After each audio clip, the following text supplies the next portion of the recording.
It is now time for the Let's Talk Weddings podcast. Here's your host, wedding DJ and MC of Buzzard Ball DJ Entertainment in Sacramento, California, Steve Buzzard.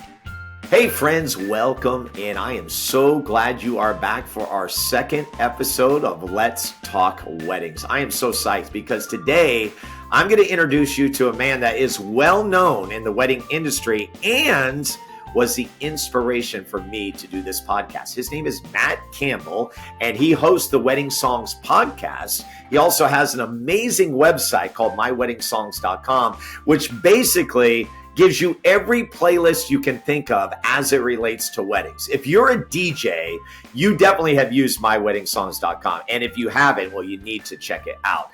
So today we're going to dive in and we're going to kind of turn the tables because, see, Matt Campbell, I was introduced to him through the podcast world. That's right. I came across him, actually got to be a guest on his show, episode 107. You can check it out. And now he gets to be the guest and tell his story about what he's doing. So the questions that I kind of save for vendors, they're going to be a little bit different today because of the subject that we're talking about, which would be a podcast, which would be a website. And of course, Matt does have experience as a DJ. But I am so excited for you to be a part of this conversation. It's going to be a good one. Let's get to it. All right, everybody, welcome in. It's another edition of Let's Talk Weddings, and I am so excited to have Matt Campbell with us. That's right. That's from the Wedding Songs podcast, weddingsongs.com. This guy, he calls himself the Chief Party Playlist Officer. I have never heard that term before, Matt, but I have to say I like it, and it definitely makes you unique in this industry. Thanks, Steve. Thanks for having me on the show today. I'm excited and happy that I can at least share a little bit about me and hopefully motivate others. Yeah, absolutely. And I tell you, Matt brings something special to the table. With this show, we have talked about, we're going to talk with different vendors, but one person I definitely wanted to have on was Matt, because Matt actually served as a game changer for me. And that's when I came across his website. And it's called myweddingsongs.com. And basically, as a DJ, probably the most common question you get asked by couples is, like, hey, do you have any information you can give me on songs for this, or father, daughter, mother, son, grand entrance? And I'll tell you what, there is no better list that has been put together than by this man right here, Matt Campbell. So I am very curious. Talk about your company as a whole, because it's interesting. You're a former DJ. You're now in Las Vegas, but you really have blossomed into something very big. And I know as a DJ, like, you are a catalyst for my business. Thank you. Yes. I actually DJing in the 90s and then started in 2003 with a website, weddingmuseum.com. I'm not going to talk about that because it's a terrible name. So then we rebranded, or we realized that bulk of our traffic was going to our song list. So that's when the idea came. Let's just rebrand as My Wedding Songs and just focus on wedding song suggestions. And that's really when things took off. All right, so myweddingsongs.com, you're definitely going to want to check it out, especially if you are a DJ or even a couple out there listening. I'm telling you, this is the one I send to all of my couples. I make my own playlists, like I have my own Spotify wedding playlist, and I'll tell couples to go there, but I always include Matt's website in there to say, hey, if you are really trying to think of ideas, there is no better place. So talk about the origin of it, right? How it came to be and how it kind of came to fruition, and now is really a mainstay with all DJs and couples in the business. Yeah, we were really an informational website. So we had at one point over 600 playlists. So everything from first dance to last dance songs, everything from the prelude, including the unity for the ceremony. So just covering everything as song suggestions. And, the idea came from just, hey, I love music, love weddings. Let's put something together. And so that's really how I've grown my brand and myself, is just to try to be a go-to source for song suggestions. Yeah, and how fun is it for you? Like, now that you've done it for so many years, it's evolved into this bigger thing that really, like I said, is a mainstay for DJs, for couples and everything. But how much do you love it? boy, you have to love any business that you're in, and I like, or I should say, I love going after and discovering new music. That's where I really thrive on it. So if I discover a new song to play for father daughter dance, that excites me to say, hey, everybody, here's a song besides Butterfly Kisses that's been played to death. Play this one. Nothing wrong with it. It's a great song as well. But here's a new suggestion. I want to talk about that specifically because I think that is a challenge for DJs. No doubt when you talk about the special songs, definitely the couples have full control, right? And Mhm. 90% of them are going to be able to tell you what those songs are.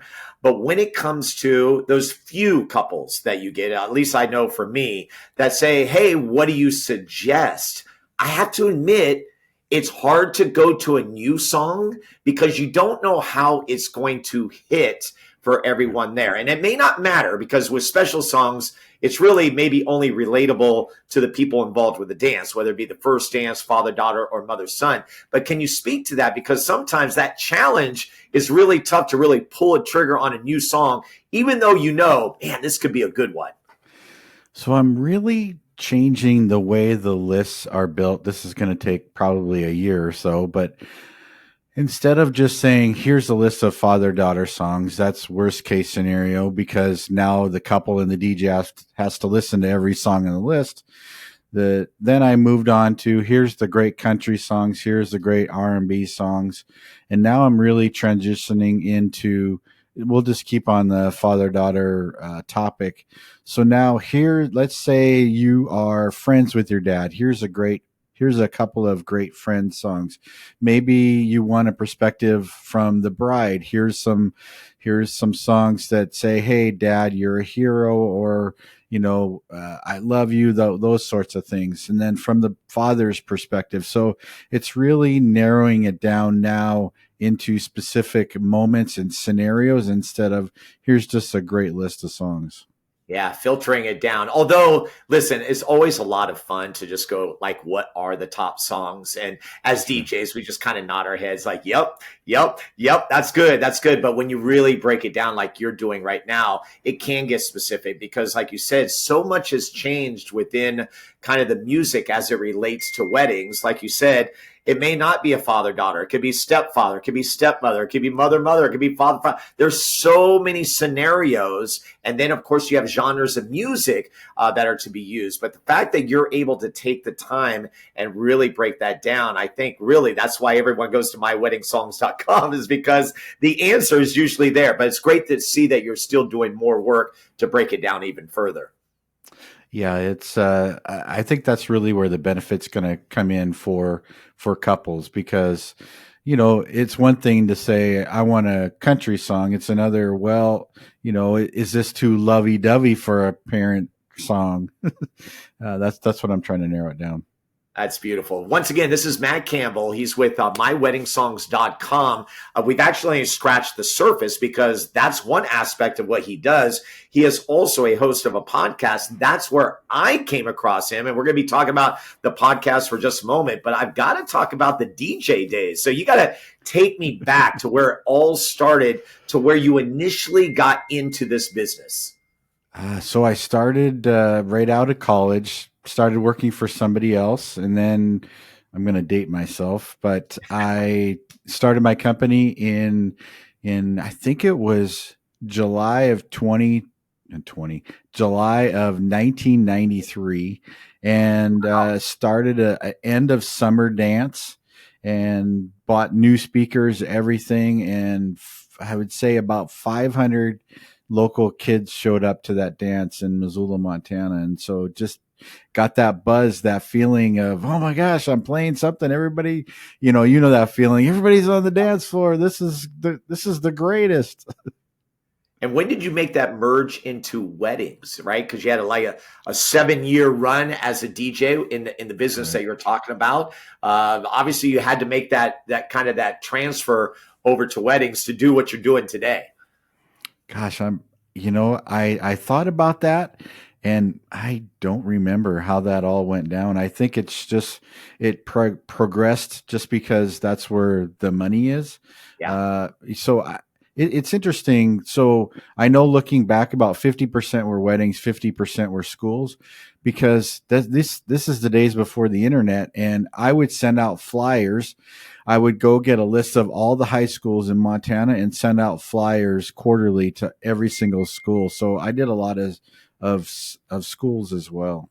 Okay. And so, do you remember any specific wedding? Maybe you don't remember the first one, but there's always that kind of that first one or that one that stands out where you're like, okay, this is kind of different. Because when I explain to people that want to get into the DJ business, I'm like, there's a big difference between being a DJ, which I think is essential. You got to have that in your toolkit.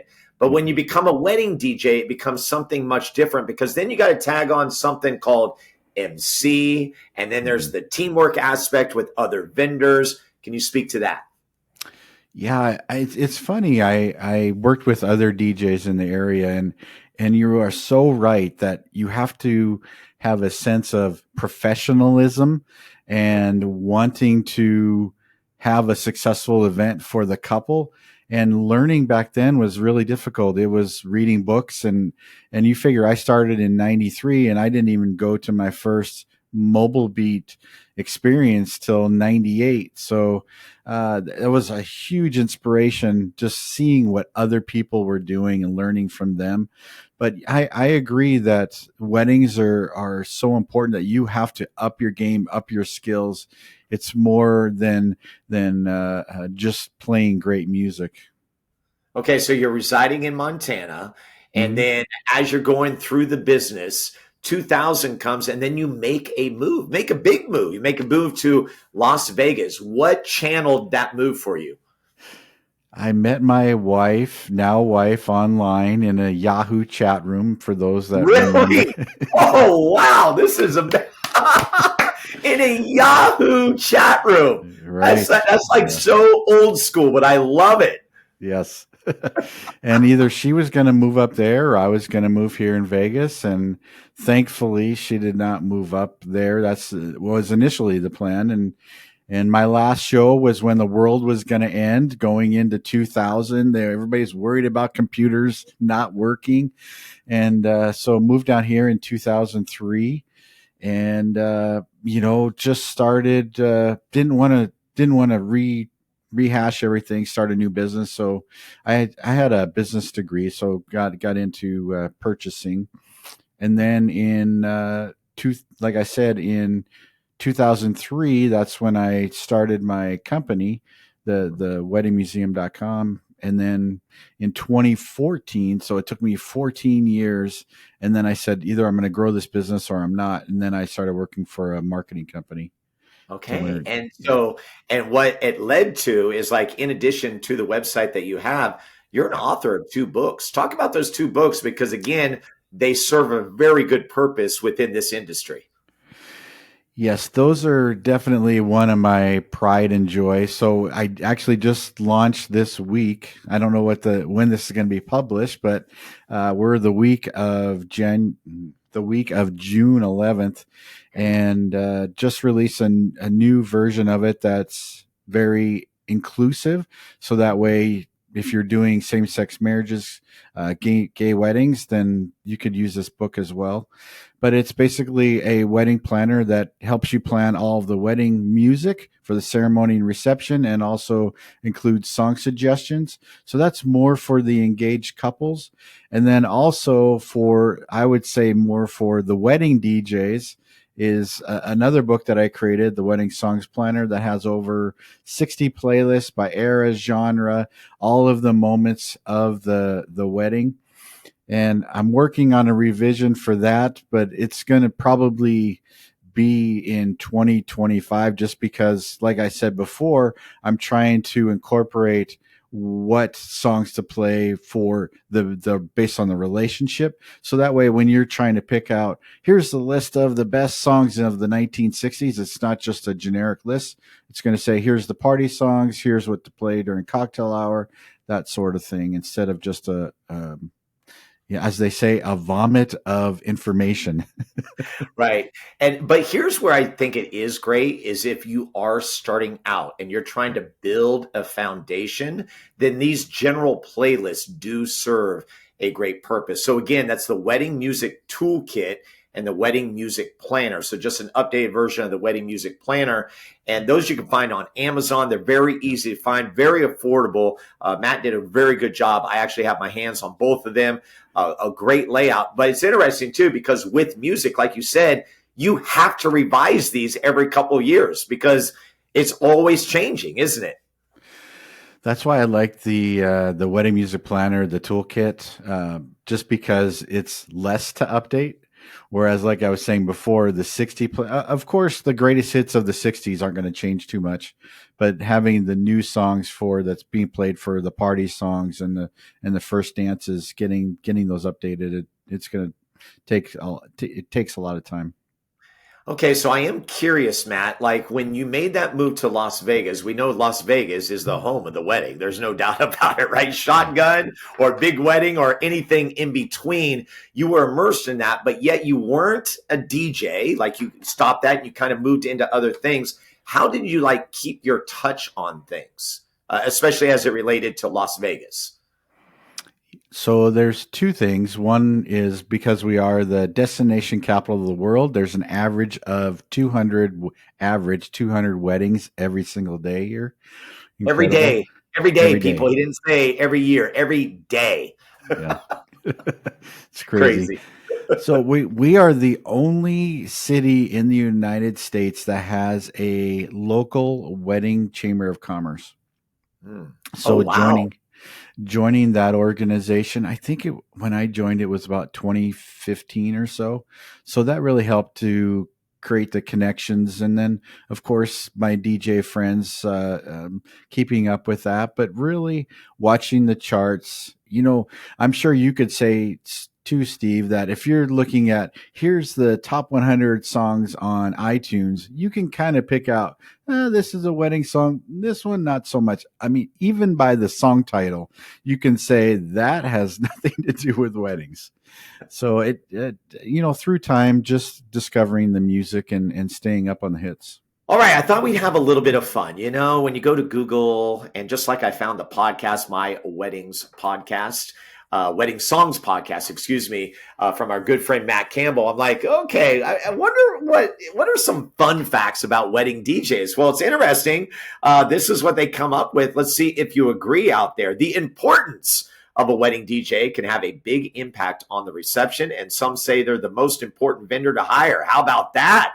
They're responsible for creating the right atmosphere, keeping guests entertained, and making announcements. They also help with the flow of events from the ceremony to the end of the evening. You know what? I could not have put that any better. I think that's very true. I wouldn't say we're the number one person to hire, but we're definitely up there, right? If you're going to have a wedding coordinator, obviously if you're going to be at the venue, the food's got to be pretty good too. But anyways, that's kind of AI to say, right? Length of stay. Wedding DJs usually provide music for 4 to 5 hours, but they may need breaks and guests may want to rest from dancing. Okay, there's a lot wrong with that. First of all, the average length of stay, I would say for ceremony or pre-ceremony all the way to the end is anywhere from 5.5 to 6.5 hours. And that is not counting the time that I get there beforehand. I always get there 2 hours beforehand. So yeah, I would say 5.5 to 6.5 hours. I do not take breaks, okay? And no DJ should take a break. I'm sorry. I don't believe DJs should take breaks. For the amount of money that we make doing weddings, we should be there the full time, okay? And guests may want rest from dancing. Well, that's up to them. You got to keep that dance floor going. Okay, song selection. A good rule of thumb is to pick 15 songs per hour. Some say the first dance song is important, but the last song of the night should also be considered. Here's the deal. I go song to song. Yes, you generally play between 15 to 20 songs per hour. Timeline. An experienced DJ can contribute to the wedding day timeline because they know how long certain parts of the reception will take. I do agree with that, but you also have to be flexible. And I would say in this case, usually the wedding coordinator is in charge and you kind of flex with them. Costs. Let's see what this says. Wedding entertainment typically costs less than 5% of the total wedding costs, but the DJ's experience, equipment, personality, lighting, and attention to detail can all affect the price. As of June 2024, the average hourly pay for a wedding DJ in the United States is $64.96. That is not true. No, definitely, if you're going to pay for a wedding DJ, you're definitely going to pay a high premium. And there's a reason. We treat it very special and everything. But that's interesting. That's the whole country. So who knows what's going on in other parts of the USA. But there you have it. Some fun facts about wedding DJs. Let's get to the professional voice and get back to my conversation with Matt Campbell. Now back to Let's Talk Weddings, where wedding dreams meet industry experts. This is your backstage pass to the world of wedding vendors. Here is your host, Steve Buzzard. So the bridge to everything that we've talked about moves us into this final piece, and that's the podcast. And again, I go back to what I said. This is how I discovered Matt. I was so excited when I came across this podcast. As a wedding DJ, and Matt referred to it too, like you should always be learning, right? Mm-hmm. And with technology today, obviously there's books. You should still always be reading books, but the podcast world has blown up. So what do? Right? Go to Apple or Spotify, weddings, right? You just go weddings. And it may be specifically wedding DJ. All right. Well, that's how I came across Matt. And I began to listen to Matt. And just so you know, Matt now has 128 episodes in the books. And I had the honor of being episode number 107. He actually asked me on, which was super awesome. Had a great conversation. What struck me about Matt is the way that he formatted the show. And because of his format, I'm telling you this directly, is the inspiration for why I wanted to do this podcast. I love the way that you interview your guests. And so kudos to you. Talk to me about how you got into the podcast world, because I think anybody that is looking to do that, I think they always have their reservations, right? Like, what does that entail? And then you'll hear people, including myself, say, you know what? Just go for it, right? You don't have to really think too hard about it, but there are some things that have to be put in play. Can you talk about becoming a podcaster to add to your resume? So I quit my job and went full-time January of 2020. And I said, looking at the landscape, I kind of figured I should probably do a podcast. Nice. And I'm going to do something that hardly anybody ever does on a podcast. I'm going to show you behind the scenes. So basically all you need is a camera. You need a decent microphone, and you need a light, some sort of light. I haven't even figured. I could still go out and get reflector lights like you have to make my head shine and, all those things. But you know what? I don't want to do that. So then, you're looking at the mic, you're looking at plugged in right into the computer. And then I love this. And then you have the light. Oh, and then my favorite, I got a nice jazz thing there. But then you got the light that goes up. I don't know how to show the camera, but it's just, this is great. So the camera is sitting on a tissue box. There you go. I use a book. Use a book. I don't know. I don't have any books that big, so thank God. But that's all it takes. And so I started out just doing it myself, and it's way, way harder. Take it from me, way, way harder. Just doing it yourself, because you're coming up with all of the content. If you're interviewing somebody, you don't have to talk the whole time. They're usually talking the whole time because you're interviewing them. So I'm going to say, if you're just starting out, start out interviewing people. It's a lot easier. Yeah, I agree. And there's so many different avenues you can go. And I know that actually your podcast kind of morphed too, because I think as you started out, it was more about the songs, right? Presenting the songs, right. And you would go through. But then once you start getting guests on, for me, I think that's where it really broke open. Because like you said, you laid it out perfectly. And I'm telling you, this is a true compliment. Like, I am mirroring what you are doing. And I don't know where my conversations will go, but I think it's fascinating on anything, whether it be the wedding industry or any industry. When people can see behind the curtain, it gives you a better perspective. And that's what you did for me, because it wasn't just the DJ podcast that I was listening to when you were, talking to wedding DJs. It was the florists. It was the wedding coordinators. It was the people that I work with, but I truly don't know the story about. And the fact is, you're talking to people all over the nation. So talk about getting these guests that you've been able to kind of bring on the show. How does that process work for you? So it's interesting. So I have a newsletter, and this is how I found Steve. I have a newsletter, and I have over just about 8,000 subscribers now to the newsletter. And I came up with this brilliant idea. I was starting to interview people, at least the ones that I knew personally. And I said, hey, let me just put a message out to everybody. Hey, do you want to be on the Wedding Songs podcast? And I'm like, hey, cool. Let's see what happens. Well, when 46 people respond, it doesn't sound like a lot, but you're only doing one podcast a week. So there's 52 weeks a year. That means I have 3/4 of a year's people on the podcast, not including the other ones that I want to pull on. So that's how it all started, of getting them on. And now, of course, I'm reaching out to the influencers every once in a while too, to fill those in. And I'm going to be hosting a panel at DJX about multicultural weddings. So then, of course, I'm interviewing those 3 DJs on the panel just to get an idea of what they're going to say. So that way I know what questions to ask them on the panel. Very fascinating. We have an Indian DJ, a Latin DJ, and an LGBTQ plus DJ. Wow. So it's interesting conversations, and they're actually going to be not this week, but it's going to be the 3 weeks after that. Nice. So you can see that Matt has opened himself up. And as an entrepreneur, I hope you caught that last part he said. It's an absolute genius move, the newsletter.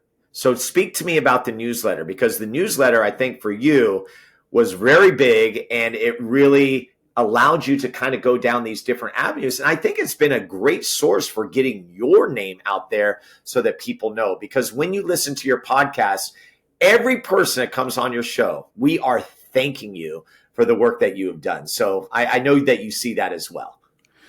Well, thanks. Because that's, everybody thinks about the website, but I would consider the newsletter more important to me than the website, just because there's a personal connection on the newsletter where people will respond, they'll comment. They can do it on the website, but they rarely do because they're coming from Google. And so having those relationships, and then I can get more specific there. Like the last 5 articles were all about 90s music. So we were talking about 90s R&B, 90s hip hop, 90s dance music. So that way I can get more specific, and it's not, oh, here's a list of 100 songs. No, let's just go with like the top 40. And so it's been inspirational for me to do it. And the next couple are actually pretty good too. So yeah, and I have to say, I look forward to the email, because I always look forward to the information that you deliver. And with those lists, it's great because it's always good to go then into my playlist and kind of look at it to see how kind of I match up. And I'm like, oh yeah, it's always one of these, Matt. Oh, that song, I forgot about that song. I need to add that in. That's actually my favorite now. Now being in the business for 20 years, it's coming across songs that somehow are not in my playlist or a specific playlist that I go, wow, that's a nugget of gold. I'm sure you love that too, don't you? That's the fun part when you're looking through and you're looking at 90s country and you say, oh, Dust on the Bottle. My gosh, that was huge. I forgot about that hit. Or, looking through the 90s dance and Bizarre Inc. and some of those other, and, what's another one? Like, Another Night by, oh man, it's slipping my mind. Yeah, you're more on the 90s country than I am. But I know 90s country is huge. I actually have gotten that from a lot of couples where they'll say, yeah, we want a country playlist, but they want specifically the 90s. So that tells you what kind of era that was. I love country music. I mean, you can go up and down. I mean, even the modern day country is a lot of fun. So yeah, and that's the beauty of music. I'm curious too, because I get asked this all the time. Did you ever play an instrument? My answer is no. I played organ maybe in 4th grade, probably Silent Night. That was the end of it, but I love music. What about you? Are you an instrument person? I am not anymore, but for several years I played the acoustic guitar. That was one of the things. Yeah. Very nice. Very nice. All right. Well, Matt Campbell, as we kind of wrap things up, the podcast is just a huge hit. But, I do have to ask the question that you asked that I love. Okay. You open up with it. In fact, I don't even think you asked me it. You started on with something totally different. It threw me off. But the question Matt always asks all of his guests is, can you name a special moment at a wedding that you did? So for you, I know the wedding was back in 1993 to 2000. You don't have to go wedding. You may just identify your career. Is there something really special as you kind of look back that has stood out for you that's something you want to share with the audience? Well, I won't say the end of summer dance just because I've already mentioned that. So I remember DJing a wedding in Montana, and it was a couple a couple of people that I had to introduce the whole wedding party. Mm-hmm. So I introduced the whole wedding party, and one of the relatives come up and says, you mispronounced their last name. I was like, oh, okay, that's bad. So That's then he says, so then, these, when the training comes later on down the line, you realize, I got to line everybody up beforehand. So that way I make sure I get everybody's name right. So that was terrible. But then as the night progressed, I had blow up guitars. I had, all of these glow sticks. So they just wanted to party. And by the end of the night, they were dancing on the tables. Oh, you're the greatest. So I guess my tip to wedding pros and the listeners is that, something's going to go wrong in your wedding. It just depends on how you handle it, and just enjoy the moment. That is such great words of wisdom. That's the thing, especially when you're starting out, you're not going to be the great DJ with 10, 15, 20 years of experience. That's the big thing I have learned now with the experience of doing weddings. Like, is it easier for me? Yes. Do I still get nervous? Yes, because of those things that can go wrong and will go wrong, and you hit it right on the head. It's how you deal with them, right? I had a wedding where I was on the side, they were in the barn, and I called out everybody, but I didn't call out the maid of honor and the best man because I had them in a different column than my bridesmaids and my groomsmen. So everyone's kind of looking at me, and I'm like, oh my gosh. And so I made a big blunder, but you know what? We rolled with it, right? And I just introduced it. We are good to go. Introduce the couple, and that's the thing. You just got to let those things roll off. Take it as a learning tip, right? And then tell yourself, hey, I'm not going to let that happen again. And like you just did better preparation probably from that moment on. I do the same thing. It's like play by play. You want to find out what the pronunciations are, because even though you look at a name and you think it's one way, you better ask before you say it out loud, especially over a microphone. Right, exactly, because everybody's going to hear you. Oh, yeah, no doubt about it. So this wedding industry, I mean, what is beyond here for Matt Campbell? I mean, as you kind of move into this space, you're well established as a podcaster. You've got 2 books. You've got the website. You're obviously a true entrepreneur at this. Do you have any future plans of what things look like in the next 2, 5, maybe 10 years for you?